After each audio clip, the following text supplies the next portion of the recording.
Unfortunately, this is one of many things people have bought into, because people will apparently repeat anything, but that's why our masters gave us this form of communication.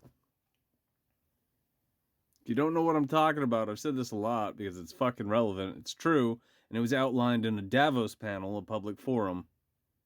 You know, what our masters' intended goals were, one of which was to give us forms of communication.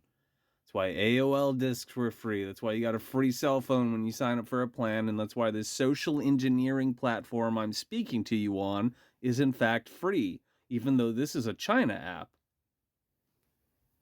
Have yourself a listen to this fucking pointless shit. Oh, and I should do this. Almost there. Australia was populated by convicts. They convict ships out here. But these convicts, they were just amazing stonemasons, and they came out here and they built a quarry. Of course, it would have been the first thing they did.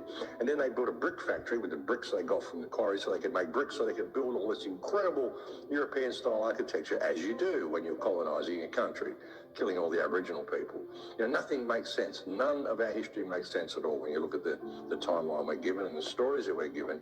All you've got to do is step back and think about it, and you realise that none of this is true, and this culture, all of this stuff was here, and we inherited it all. Whatever happened, something happened, we're calling a mud flood. So much culture is buried below ground in Seattle, in San Francisco, across Europe, here in Australia.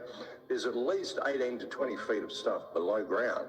A lot of the buildings that you see actually have lower levels, and they've got windows and doors and rooms and all sorts of stuff underground that we don't know is there. And they just simply put in a new doorway, paved a new road, and didn't tell anybody it happened. They repopulated the world with children, and they taught them whatever history they wanted. That's what happened about 200 years ago, and this is all starting to come out now. And I think that's another reason why they're really pushing to try to cull the population now before this information comes out, because so many people are waking up to the fact that we're living in a complete and utter lie.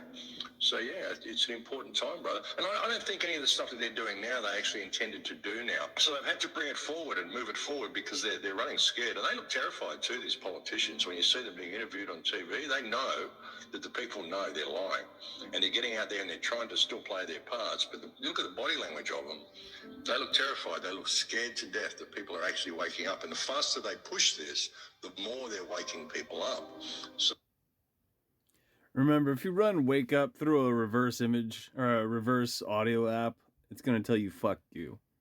It's because our masters are laughing at us, and they also seeded Wake Up to the public sphere as a buzzword.